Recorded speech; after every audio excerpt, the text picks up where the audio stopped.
अस्सलाम वालेकुम। आज के इस लेक्चर में हम लोग बात करेंगे हैश फंक्शन की। थोड़ा सा मुश्किल है, उम्मीद करता हूँ कि मैं अपनी बात आपको समझा पाऊंगा। रब्बि इश्रह ली सदरी वयस्सिर ली अमरी वहलुल उक़दतम मिन लिसानी यफ़क़हू क़ौली।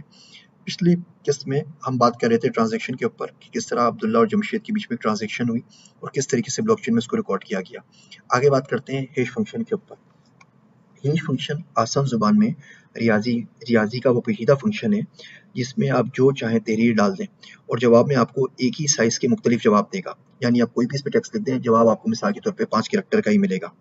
आप इसे एक मशीन कह लें, एक ब्लैक बॉक्स कह लें। अगर इसमें हम 4 डालते हैं तो जवाब आएगा DCBEA, जैसे कि पहली लाइन में आपको नज़र आ रहा है। अब हम 26 डाल के देखते हैं तो जवाब आएगा 94C8E, यानी जवाब में हुरूफ तहज्जी के अलावा हिंसे भी शामिल हो सकते हैं। हैश फंक्शन वन वे यकतरफा फंक्शन कहलाता है। जब भी कोई इनपुट डालेंगे उसका जवाब यकसा आएगा। मसलन 4 का जवाब हमेशा DCBEA ही आएगा, मगर कोई तरीक़ाकार ऐसा नहीं कि आप जवाब से असल इनपुट तक पहुंच सकें। यानी ऐसा नहीं हो सकता कि आप DCBEA लिखें और किसी तरीके से मालूम कर सकें कि दिया जाने वाला इनपुट 4 था या नहीं। हाँ, इसकी जांच पड़ताल बहुत आसान है। अगर आपको 4 और DCBEA दोनों मालूम हो तो आप इस फंक्शन की मदद से 1 सेकंड में चेक कर सकते हैं कि इस इनपुट का आउटपुट यही आएगा कि नहीं। अब अगर मैं आपसे कहूँ कि मुझे ऐसा इनपुट बताइए जिसकी मदद से जो आउटपुट आए उसके शुरू में 3 सिफर हों, तो आप क्या करेंगे? आपको एक ऐसा हैश फंक्शन ढूंढना है कि उसमें अगर आप कोई इनपुट दें तो जो भी जवाब आए उसके शुरू में 3 मरतबा पहले सिफर आए। इसे मालूम करने का वाहिद तरीका ब्रूट फोर्स है कि आप एक के बाद एक नंबर इनपुट के तौर पर देते चले जाएं और देखें कि आउटपुट क्या है। कभी ना कभी तो आपकी मर्जी का आउटपुट आ ही जाएगा।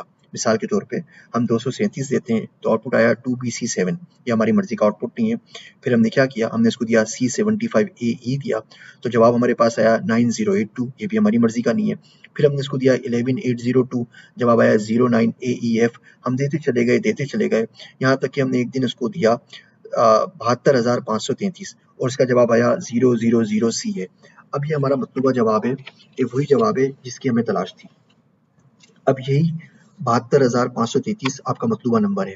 कोई भी शख्स इसे वेरीफाई कर सकता है कि 72,533 अगर इनपुट में दिया जाए तो आउटपुट के शुरू में 3 सिफर होते हैं। अब हमें अपने ट्रांजैक्शंस के सफ़े ब्लॉक को सील करना है। हम सफ़े में मौजूद तमाम ट्रांजैक्शंस को जमा करते हैं या किसी और तरीके से नंबर निकालते हैं। अब हम ये सवाल पूछते हैं कि सफ़े के मजमूए में कौन सा नंबर शामिल करूं कि आउटपुट के शुरू में 3 सिफर हों। मिसाल के तौर पर सफ़े का मजमूआ 20,893 है, तो सवाल बना कि 20,893 के अंदर मैं कौन सा नंबर शामिल करूं कि इसके जवाब में जो भी जवाब आए उसके शुरू में 3 सिफर आए।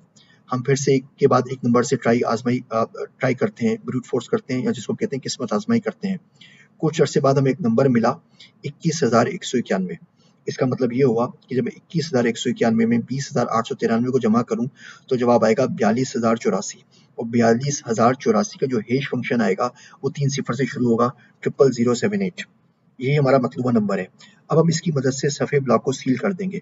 ये पूरा अमल माइनिंग कहलाता है, जिसे बिटकॉइन की तकनीकी इस्लाह में हम प्रूफ ऑफ वर्क या काम की गवाही कहते हैं।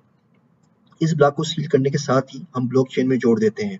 हर नए ब्लॉक को ब्लॉकचेन में जोड़ने से पहले रियाजी मुअम्मा, पजल या प्रूफ ऑफ वर्क के मरहले से गुजरना होता है, जिसमें साबिका सफ़े का मिलने वाला नंबर, नया नंबर जिसकी अब हमें तलाश है, और नया वेरिएबल नंबर जिसे हम नोन्स वैल्यू कहते हैं, आउटपुट तक पहुंचना होता है, के साथ मिलकर आउटपुट तक पहुंचना होता है। मिसाल के तौर पे आपके पास एक ब्लॉक है पिछला, उसके बाद आपने कोई नंबर जोड़ना है और हैश के बाद आप कहते हैं कि उसका जवाब 3 सिफर की सूरत में आए। अब अगर किसी शख्स को जाली ब्लॉक शामिल करना होगा तो उसे ना सिर्फ इस मौजूदा ब्लॉक बल्कि आज तक ब्लॉकचेन में जितने ब्लॉक बन गए हैं इन सबको फिर से जोड़ना होगा और इनके रियाजी मुअम्मा को हल करना होगा। इसके लिए जब तक दुनिया में मौजूद इस नेटवर्क की 51% कुव्वत इसके पास नहीं आ जाती, ये मुमकिन नहीं है। इसे 51% अटैक कहते हैं। हर नए ब्लॉक पर माइनर्स को क्रिप्टो करेंसी इनाम में मिलती है। शुरू में 50 बिटकॉइन मिलते थे, फिर 25, आजकल 12.5 बिटकॉइन मिलते हैं।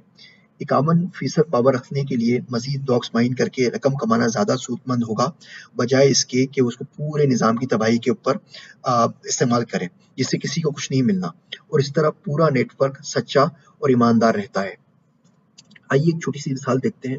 मैं आपको सिर्फ समझाने के लिए कि माइनिंग का गेम क्या है, आपसे एक सवाल पूछता हूँ कि ये बताइए कि दुनिया का वो कौन सा दारुल हुकूमत है जिसका नाम बी से शुरू होता है।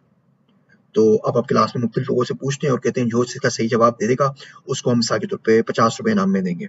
एक शख्स आके बोलता है बेरूत लबनान का दारुल हुकूमत है, उसका जवाब ठीक है, उसे इनाम मिल जाएगा। कोई शख्स आके बोलता है ब्रातिस्लावा दारुल हुकूमत स्लोवाकिया का, उसका जवाब भी ठीक है, उसको इनाम मिल जाएगा। लेकिन हेश फंक्शन में ऐसे नहीं होता, हेश फंक्शन में एक वक्त में एक ही सही जवाब होता है। मिसाल के तौर पे मैं आपको बोलता हूँ मुझे किसी ऐसे दारुल हुकूमत का नाम बताइए जो एल से शुरू होता है। आप बोलें जी स्लोवानिया का दारुल हुकूमत है लुबियाना। तो एक छोटी सी मिसाल है कि हम कोई भी इस तरह का मुअम्मा सॉल्व करते हैं और जो भी रिजल्ट आएगा उसकी मदद से हम ब्लॉक को सील कर देंगे।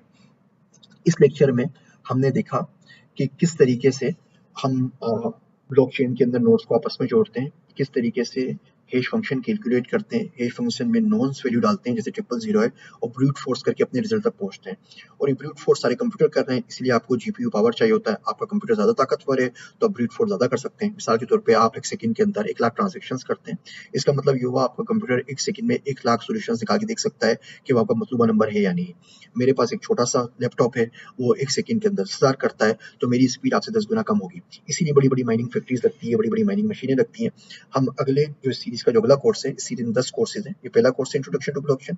अगले जब हम बात करेंगे इंट्रोडक्शन टू क्रिप्टो करेंसीज के अंदर, वहाँ माइनिंग को हम डिटेल से पढ़ेंगे और देखेंगे किस तरह माइनिंग से हम पैसे कमा सकते हैं और पैसे डुबा सकते हैं, और ये जो जीपीयू फंक्शन है या हैश फंक्शन की स्पीड है इसका उसके ऊपर क्या असर पड़ता है। इसी लेक्चर को मजीद आगे बढ़ाएंगे। अगले लेक्चर के अंदर आपको छोटी छोटी 2 वीडियोस दिखाएंगे जिसमें आपको समझाने की कोशिश करेंगे कि हैश फंक्शन क्या होता है और ओवरऑल ब्लॉकचेन का कांसेप्ट क्या है। वो विजुअली बताया गया है तो उससे बहुत आराम से स्टूडेंट्स की चीज़ समझ में आ जाती है। उम्मीद है वो तमाम लेक्चर्स आपको समझ में आएंगे। अभी तक के लिए शुक्रिया। आप सबका ज़ीशान उस्मानी।